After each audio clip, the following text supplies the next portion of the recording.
Hi, Linda. Welcome to the Beyond Bears podcast. We're so thrilled to have you here today. Oh, thank you. I am thrilled to be here as well. I can't wait for our discussion. This is going to be a very inspiring episode because of the incredible things you've achieved, and I'm excited for our audience to get to know you. So let's start at the very beginning and tell us a little bit of your formation story. What was the starting of your life and career?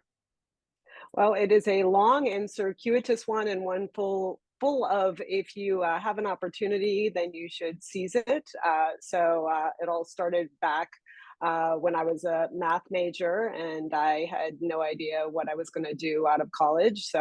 What does everyone do? They take the first job that's available. And the first job I interviewed for, and I ended up dropping into the asset management industry totally by luck. Didn't think that that was where I wanted to go, but just wanted to dip my toe in it and just start. I did that, and I joined as a fund analyst, literally not knowing anything about it.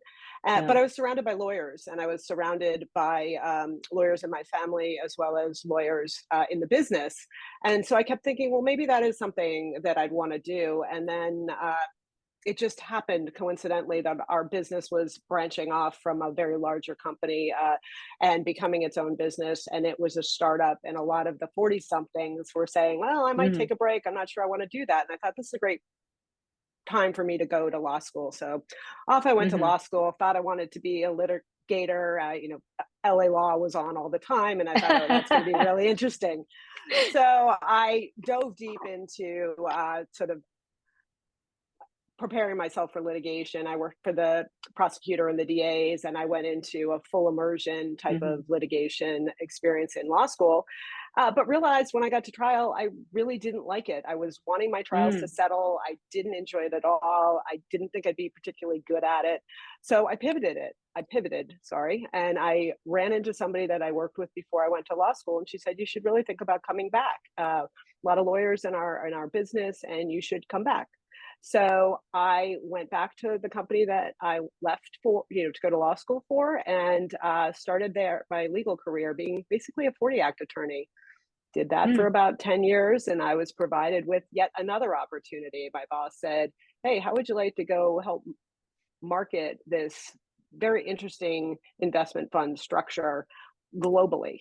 Now, I was in my 20s, I was pregnant. I had never left the country. I didn't know the first thing about marketing, but I was an attorney and we had to get regulatory approval, and you got to travel with the CEO all over the globe. And I said, well, hey, sign me up. Why don't I do that? I mean, sure. And this is an example for Yeah. others of you don't always have to master something before you jump into it and say, Hmm. well, I'm not sure if I'll be good at that, but he thinks I'll be good at that, or she thinks I'll be good at that.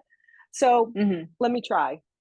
Mm. So off I went traveling the globe, and that was an amazing experience because we were marketing to C-suite executives that, the likes of HSBC, JP Morgan, Citigroup, all the big companies. So I was able to interact with people. I was very lucky.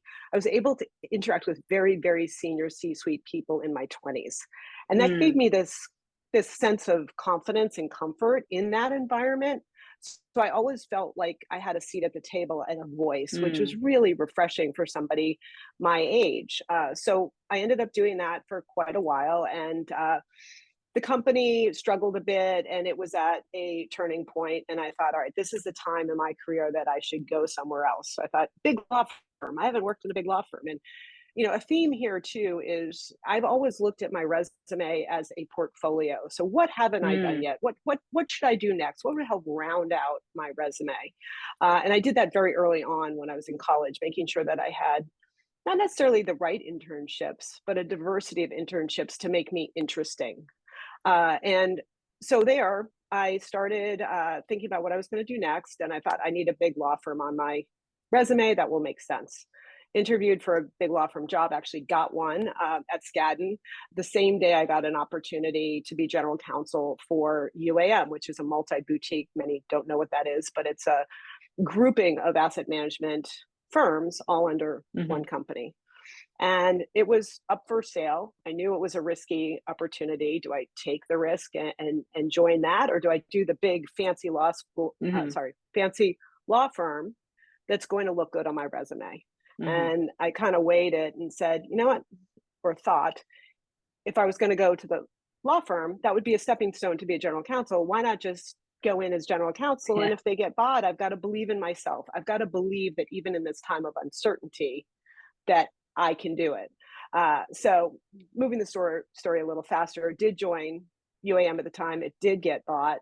And all that did was provide me more and more opportunity. So I was made general counsel at the head office, overseeing a bunch of the different affiliates. And being a general counsel, you get involved in everything. This is where you get to Mhm. dip your Yeah. toe literally in everything. You're in board meetings, you're in compensation discussions, you're equitizing firms, you're just getting to really do everything, and you've always got a seat at the table again because you're always at the Yeah. board meetings with all of those senior people. So again, feeling comfortable in those Mhm. that senior environment. So did that for a while, and I had legal, compliance, internal audit, all those really sexy uh, departments underneath me. And I just got like, oh, I want to do something more. I want to contribute. I want to be strategic.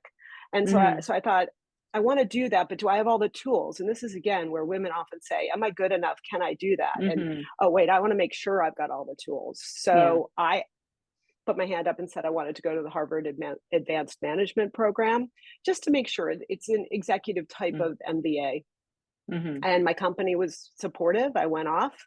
It's an amazing experience. But when I came back, I said, okay, now I'm ready for a business job. Do you have one? And Mm. it so happened the CEO of our company left a month later.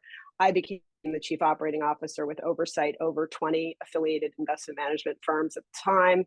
That enabled me to sit on all their boards, again, interact with that C suite, but also get to learn kind of everything about the business. And that was a Mhm. great experience. Fast forward ahead, that person, the CEO, ended up leaving, and I was made interim CEO for a period of time, which was fascinating and exciting and scary and all those things that you would think it would be. And once we hired the new CEO, we took the company public, which was very interesting. Mm. And then again, another opportunity came, something I had never done. Hey, I want you to be global head of distribution. I thought, oh my gosh, I've never sold anything. You're talking to a math major, lawyer, operations person. What in the world are you thinking putting me in charge of global distribution? And they said, well, it's a global business development strategy. We're creating a centralized distribution unit, but I was getting paid based on sales. So I had to do it well. And another thing and piece of advice to young people, hire people that are better than you are. If you get a job that you're jumping into and you're not sure you know everything about it, clearly use your skills and your experience, but Yeah. hire people that are smarter than you are and that can fill those gaps. So I hired a great team of people. We were wildly successful, and got to do that for about 7 years. And then I pivoted again. The company was going through structural change that I wasn't necessarily aligned with. Mhm. So I moved and I got to join PGIM, which is another multi boutique, but this time I joined an investment management firm. So I joined the quantitative and multi asset solutions group of PGIM and joined Mhm. as COO. And then opportunistically, the CEO separated from the company 2 years in, and I became the CEO. And it's just been great because a little bit of all the opportunity that I've had has given me multiple different experiences. So I was able to oversee finance and distribution and legal and compliance and all of Mm. the different elements. The irony is I am the CEO of an asset management firm and I didn't come up on the investment side of the business. So Mm. that is the one element that I don't have. So what did I do? I hired people. I have a CIO that is literally a rocket scientist. So it's one of those things, and I learn from him every day. So Mm. that's my story to date, which is pretty much all around opportunity. I would say there's some luck involved. I think there's a Mhm. quote around there, something about uh, luck is when planning meets opportunity, something like Yeah. that. And that's pretty Yeah. much been a lot of my life or my professional life story. Yeah, it's fascinating how the through line is really comes through. Like even though there's such a winding journey to where you are today, the takeaways for people listening is really look at your experience as a portfolio and what are the gaps to fill, and then seek out those opportunities and experiences with intention. But when those opportunities appear, take the risk, even if you don't feel you're ready. Raise your hand, take the risk, and leap into that, because when you do, you get the exposure and the opportunity to develop yourself at the next level, and get a seat at the table where you may not feel you're ready, but that elevates you and prepares you for the next stage. So I think that really encapsulates a lot of what you've shared through all of these diverse experiences. And it shows that when you take risk, your success multiplies in proportion to the risk taking. But in that, I have a follow up question for you, because this is where we hear so often from women that we work with about the fear of switching lanes. You've done that successfully many, many times, to go from being a math major to law to, being on a GC to, being on the business and operations to distribution all over. Um, the fear of switching lanes comes from how do I give up what I have built so much success in and have confidence in and develop competencies in, to go into something that I don't know, don't have enough proof yet whether I'll be successful. And the fear tends to be greater when they're more experienced, less so at the early stages, more like, now I've got this repertoire for 10, 15 years, do I really want to risk that? How have you framed that for yourself, and what advice would you give? Well, you have to believe in yourself. So when I left my job to go to Harvard for 8 to 10 weeks, I really Hmm. thought, okay, if I do this, they could, they've got to spend that time and somebody's got to take my job. What if I go back and I don't have it? But it's Hmm. really believing in yourself and also understanding that failures are part of success. Failures are part of our DNA. They're what makes us stronger. So it's something that people have to sort of take the steps, learn from mistakes or failures, and then apply what they've learned to the next thing. But I think there's a self-awareness element too, Hmm. because there is it can be a long way down. So to Hmm. be self-aware enough that you can do it, but to also realize, the distribution opportunity was an interesting one because I really didn't want it. But I Hmm. knew I was working for a business and the CEO wanted it and he wanted me to. And he didn't want a chief operating officer. So I could have chosen not to do it, but that meant I would have had to get another job because I Hmm. couldn't convince him that he needed a COO and he didn't need a head of global distribution. So instead, I thought, okay, the business needs me to do this. They believe in me, and I'm going to do it, and I'm going to apply the skills that I have to it and learn it. Hmm. But there are also times that I've talked to people where, or mentored people where they've talked about different opportunities, and we've had to be really honest with whether it's Hmm. the right opportunity, because if it's the wrong opportunity, it can really harm you. But I've got two different Hmm. examples where I worked with two different women where they came in and they were not they were just unsettled in their job. They had a lot of Hmm. experience, they had a lot of different things to do with, but they were bored and they were saying, I want a Hmm. little bit more. So one, we talked, identified all her skill set, and then identified another area in the company. And she's been wildly successful in this other area. She was going on maternity leave. She came back, she came into the other position, and she's done really, really well.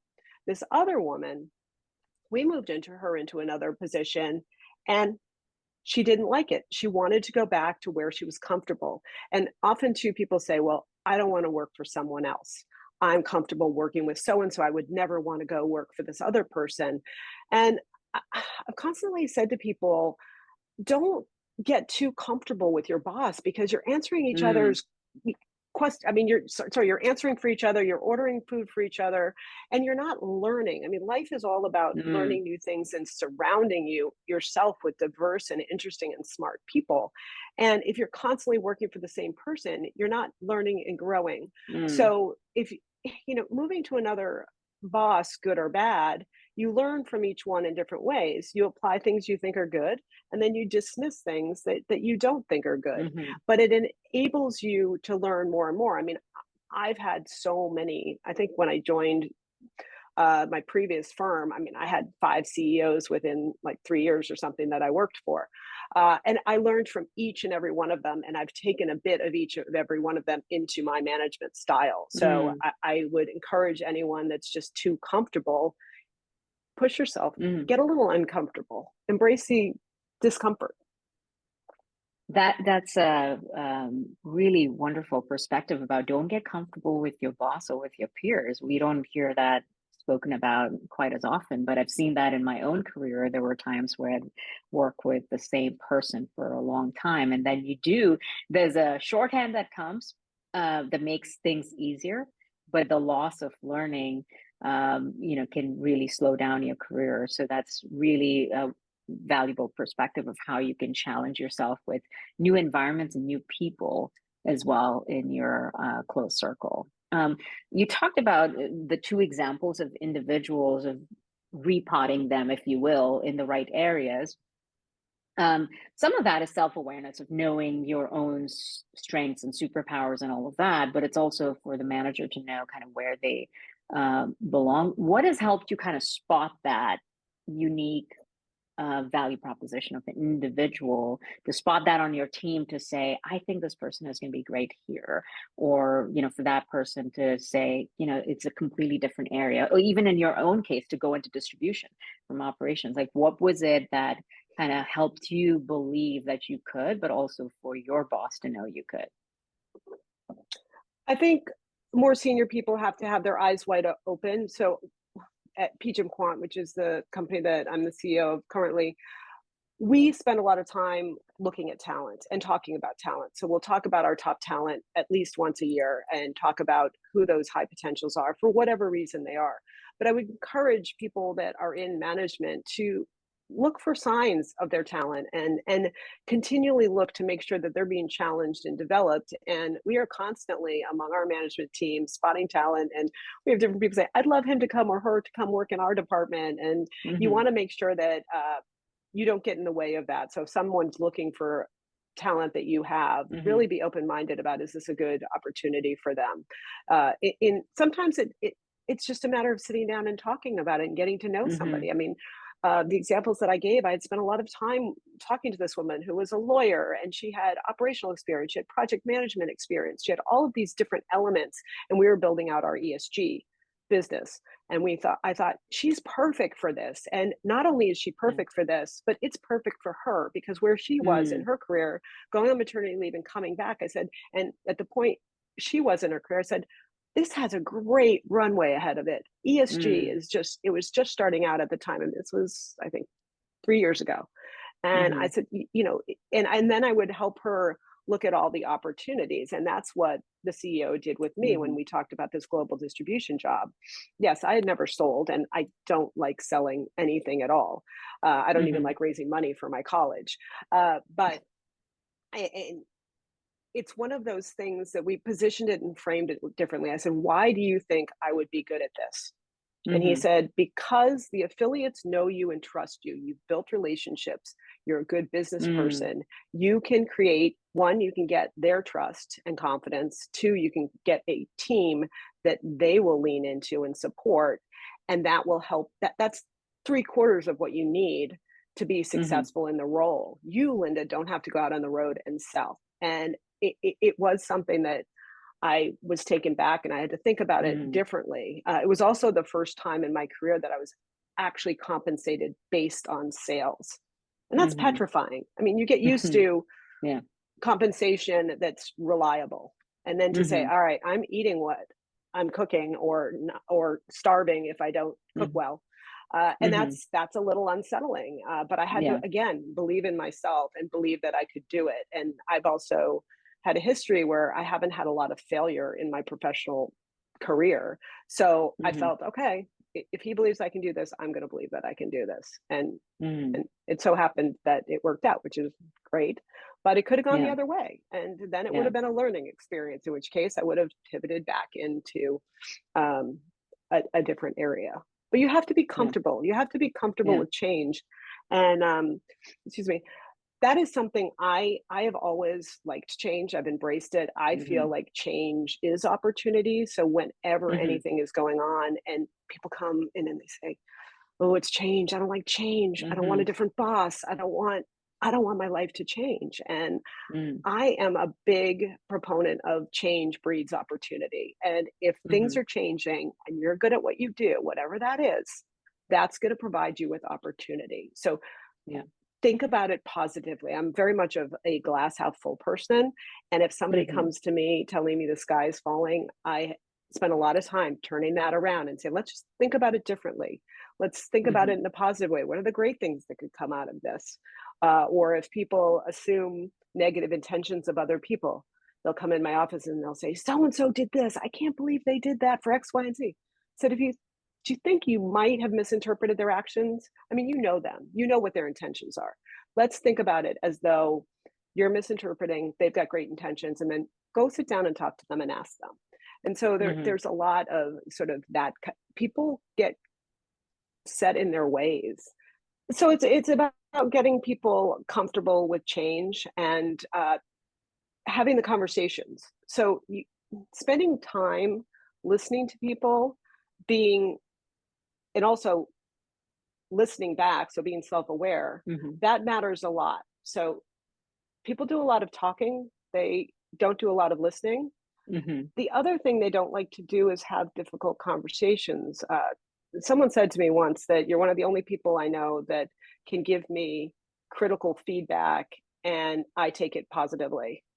So I give a lot of transparent, real time feedback, but with the intention to help that to make that person Mm. better and to give them information that is going to make them better. So if I come out of a meeting with somebody and either I think they don't do well or several people say, "Hey, that person really bombed that meeting."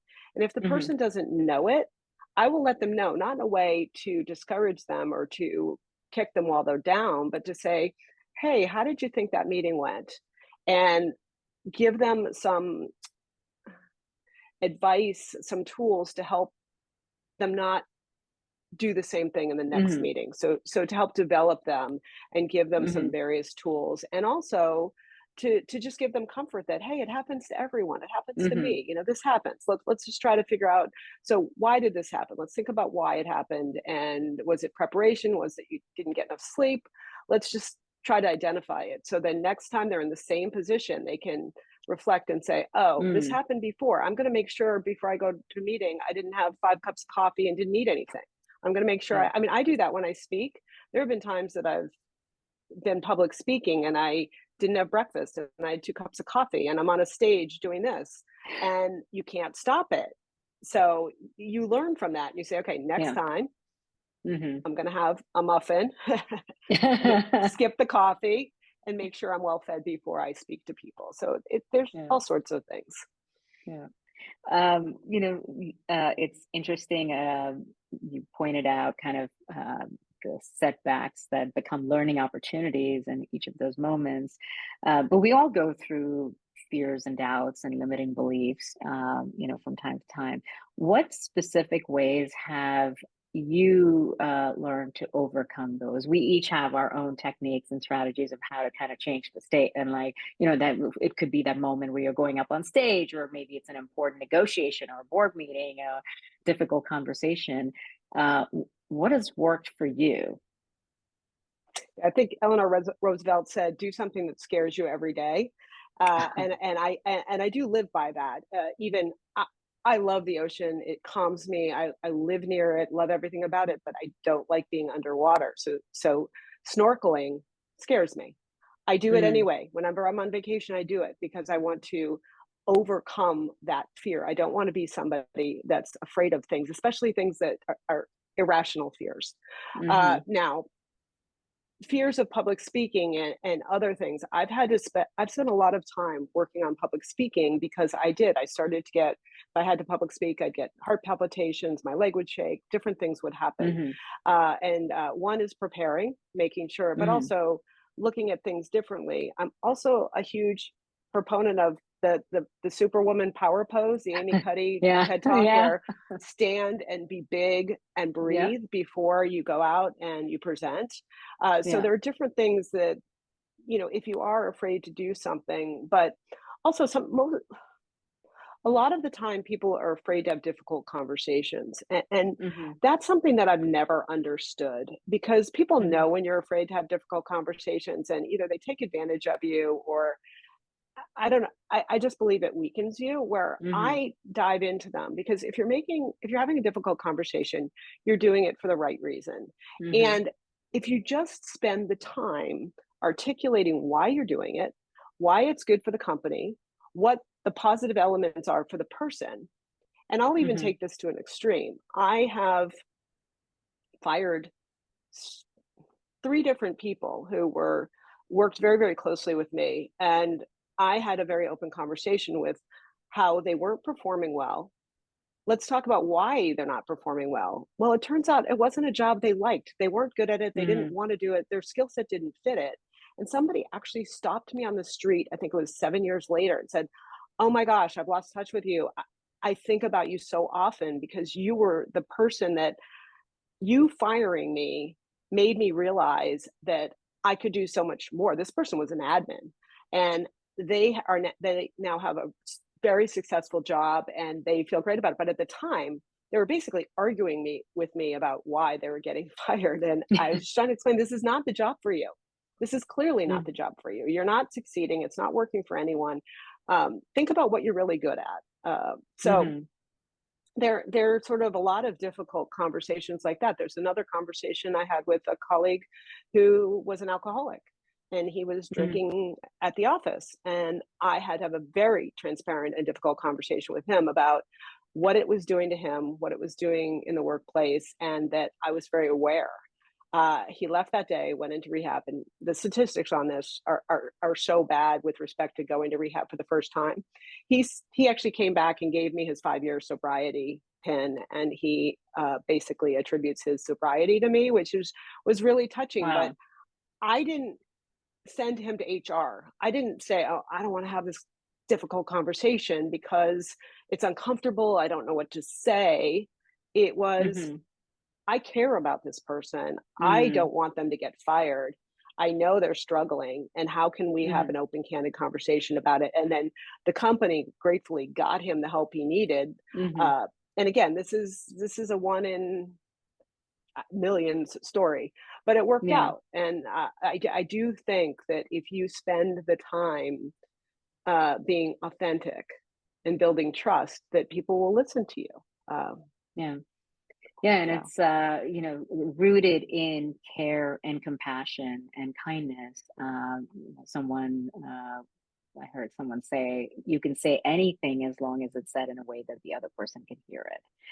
And it sounds like that's exactly how you've delivered the messages, which is why it's not only been heard but acted upon, and it's actually transformed their lives and careers. And those are Yeah, powerful stories. absolutely. Yeah, and I Yeah. have a very direct personality. So if you think about sort of my background, my analytical problem solving background, I'm Hmm. also in personality tests, sort of the driver in insights discover. I'm the fiery red, which means be bright, be Yeah. brief, and be gone. It's a very results oriented person. And I tend, because again, I wasn't that English major, so my emails are very short. So if you think Smart Brevity, the book that talks about being short and getting Hmm. attention quickly, you will rarely get a long email from me. But what I've had to learn and develop is that that can be off-putting to people, because they think either I'm yelling at them through Hmm. email, or I'm being too brief, and I'm not caring about their family. So I spend a lot of time sort of wrapping my harder skills with the Mm. softer, empathetic Mm. side. And I do believe, and I've been thinking about it a lot. It was a little bit in connection with the speech that I did last week, where I was talking about what are women, now we're diving into women, but what are women's superpowers? And Mhm. a lot of my success I attribute to EQ versus IQ. Mm. So a lot of people think you've got to be the smartest one in the room.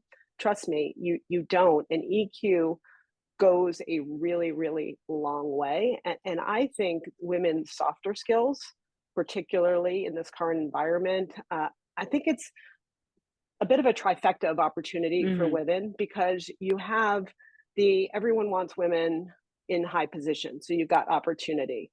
Hybrid allows you flexibility.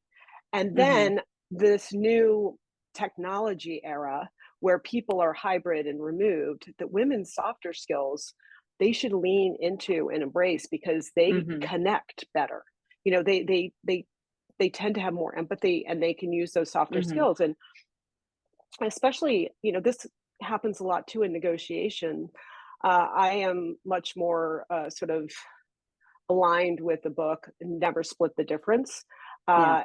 And that is because you're being empathetic, you're listening to the other side, you're understanding what they want. It's not all about winning, it's about understanding, seeing things through their eyes, listening, all of that, those type of softer skills. And in my job, in my entire career, I've negotiated or influenced people every single day, whether it's for my own career or for advocating for others. And, you know, as I think about sort of what makes me successful, it's Hmm. wrapping those harder skills with those softer skills and don't try to be that hard-nosed sort of characteristically male type Yeah. of personality. Yeah. So that's a good segue for us to talk about the future. You alluded to that in terms of kind of where the world is headed and the opportunities emerging in a tech-driven world where, um, in a world where we might be competing with robots, our innately human skills make us stand out far more. Creativity and compassion and connection and complex problem solving. Um, Share your perspective on what you see as you look out to the next decade in general in the world and where you see the opportunities for women and their careers. I don't think it's changed that much. I would embrace technology. I mean, AI is moving fast, technology is moving fast. I would look out into the future and think about what career opportunities you have. It's a little bit of talking to that woman about ESG, seeing that the Hmm. train was heading in that direction, and that would be a great opportunity for somebody to move into that field. There are so many.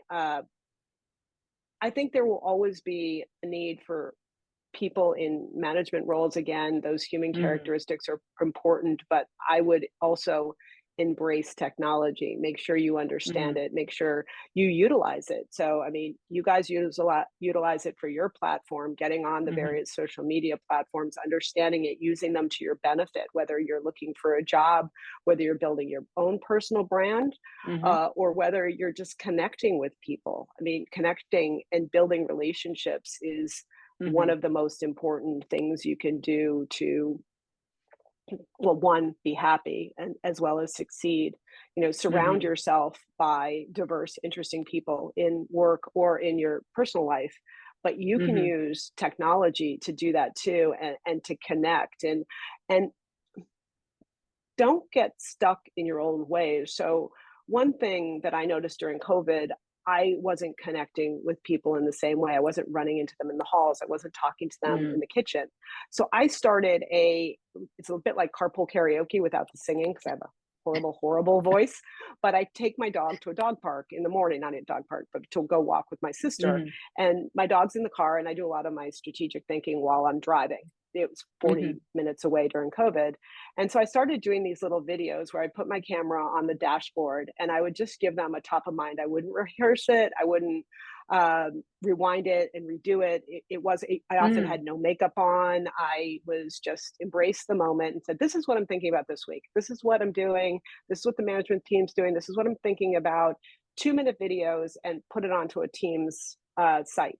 And that way anyone could pull it up and they get a glimpse of me, my dog, my home life a little bit, but it was more about out of sight. If I'm out of sight, Yeah. I'm out of mind, which Yeah. is actually reminding me I need to do another one of those videos soon. But it was a really interesting way to connect. So Yeah. It's that's also very authentic because it, is really not a rehearsed, scripted speech. It's more what's top of mind in the everyday life, and it allows people to feel more intimate and connected in a time when everybody was highly disconnected. Yeah, going down a sort of a different path from this, but a related one, and being authentic. The other thing that I did very early on, people weren't putting their cameras on because they didn't want to put their Mm, makeup on and do their hair. yeah. And I purposely did a video that said, I don't have any makeup on, I don't have my hair done, I'm in sweats, and this is the way you're going to see me. I want to see your face. I don't care if you're baby's in your lap, your dog's behind you, but let's Hmm. just see each other. And I set a tone of comfort for everyone else to make sure Mm, that they didn't feel like, oh, if they're having a meeting with me, they need to spend yeah. an extra 20 minutes a day or an hour to make themselves look a certain way. And I Yeah. think that went a long way as well. Yeah. That's, and with the shift since, those days where we were all, all locked up at home, uh, what's your perspective on the big debate between return to work, hybrid, or fully remote, and where do you see it playing out, or at least for your organization, what's your perspective on that? We're hybrid, which I think is the best of both worlds. So right now we are 3 days a week, which is aligned with our parent company, PGEM and Prudential.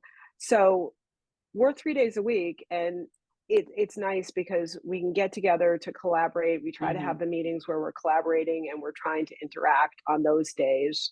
And then the other days, you can do your head down work. We've gotten very Hmm. used to Teams and interacting by video, but at the same time, it's very nice to see each other. Different people have Hmm. different opinions. I was listening to somebody last week who was saying they believe in hybrid all the time, and then others say, nope, I believe in being in person all the time. I do think there is a cultural element. And if Hmm. people are on Teams, I think it's okay if they're interacting. But when you get too much email traffic, it gets heated and misinterpreted. And Mm. I have constantly said to people, pick up the phone. And Hmm. I'll pick up the phone because there are sometimes that there'll be, an email trail of six different people all opining on the same Hmm. issue, and I get lost in it, and you get lost in the nuance of it. Hmm. So you just get everyone on the phone and talk about it. So I do think the Zoom and the Teams and the video, it helps, but it's Hmm. not perfect. The other thing it makes it really hard. It reminds me of when uh, I did work at that first company, and I worked at home 1 day a week, and I felt like I was never off. I felt like I was Mm. constantly trying to deal with the home life and the work life, and you've got calls at night, you've got calls in the morning, and there's no turn off mechanism. And so I've been Mhm, fairly careful. I'm not perfect, but respecting people's time. Now, I did have groups. We have a finance team, a lot of younger people on the finance team with young kids. They decided among themselves that we're going to get our kids to bed. Let's get on a call at 10 p.m.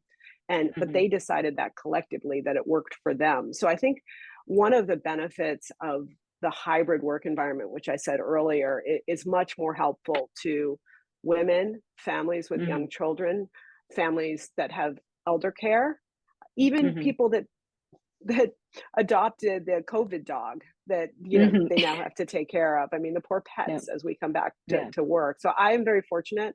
I have a husband who was in education very early on in the kids' lives, but we have two children, and he's stayed at home and he's been unbelievably supportive. And I could not do what I do without Mhm, him staying at home, and yeah, it's worked really well for us.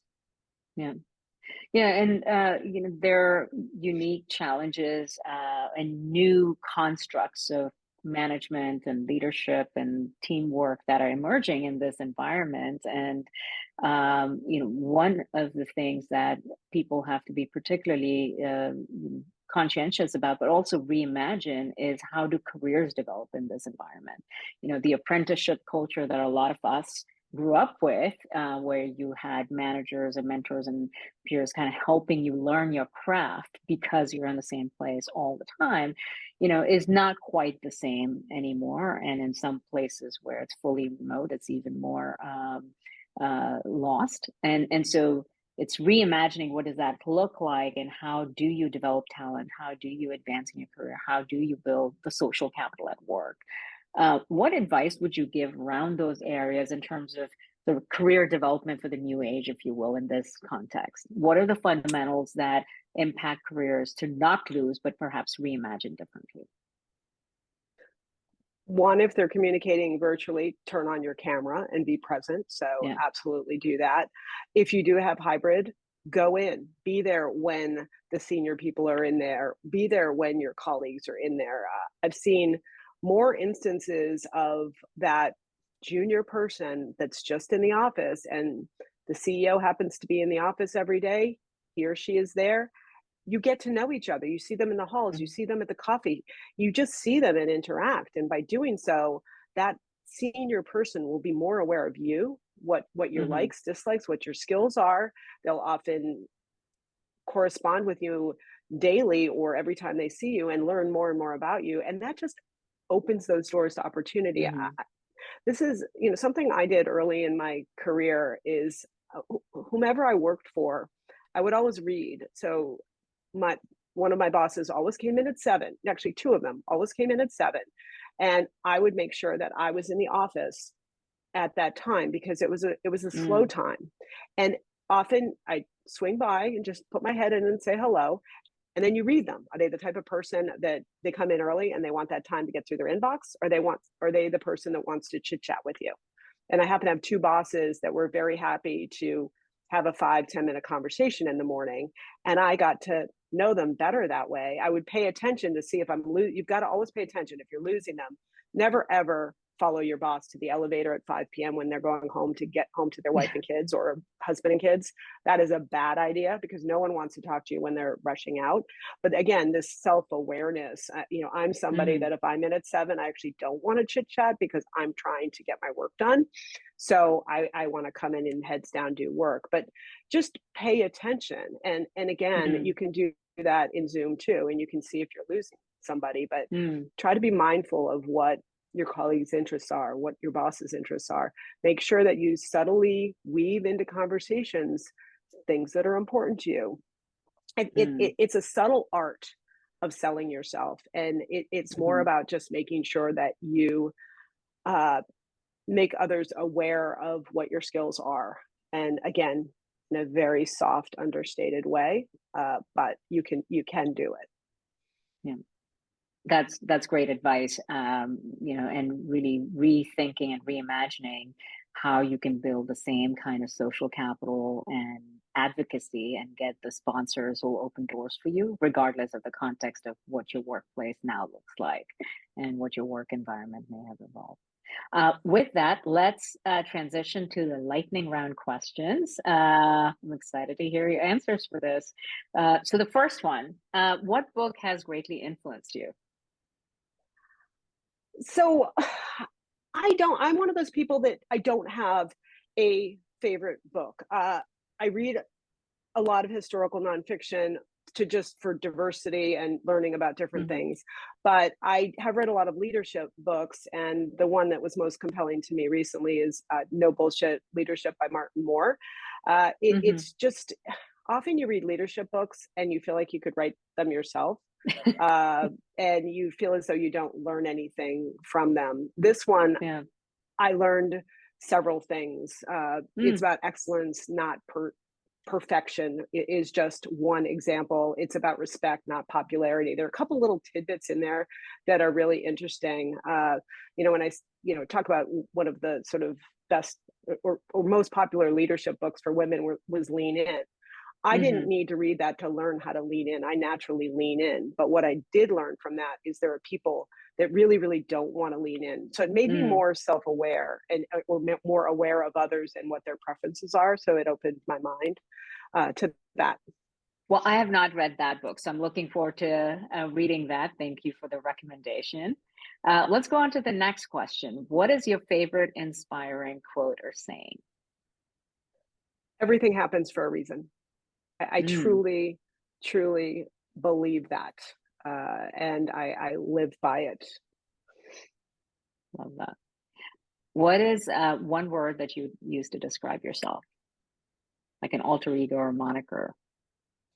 Even tempered people, Mm, that's it, it's something that people constantly say to me that I have a very, very calm, neutral personality. mm, They can say your house is on fire, and I'll say, okay, what do I have to do next? And I do think that that has helped me in my career yeah, because I don't yeah. have a volatile personality. You can say, oh my gosh, this horrible thing just happened, work wise. And say, okay, let's calm down. Let's figure out how to Mm, handle it and what are we going to do. So I can mm, encourage people to just take a breath. I find that hmm. I mean it comes naturally to me, but I do think it's Yeah, helpful. yeah. What is one change, whether it's a habit or behavior or action that you implemented that made your life better? I prioritized relaxation. So I Mm, believe in work hard, relax hard. So I do definitely take time to turn it all off and to relax. I get 8 hours of sleep at night if I can. If I can't, I bank it. So I get extra sleep on the weekends. And I mm, spend time for me. I mean, this morning I got up and I spent half an hour in a sauna and then a steam room, and then I worked out, and then I came to work. And cold plunging is my newest thing too. It's a new yes. craze, but I am embracing it, and I feel great. I didn't get to do that today because I'm in London Yeah, at our office here, but I try to do that as often as I can. very cool. All right. And then finally, what power song would you want playing as you walk out onto a stage? Well, I have to go. Well, this girl is on fire is a great power song because it just lifts you up and it's a Yeah. great song. So I'd love that to be playing.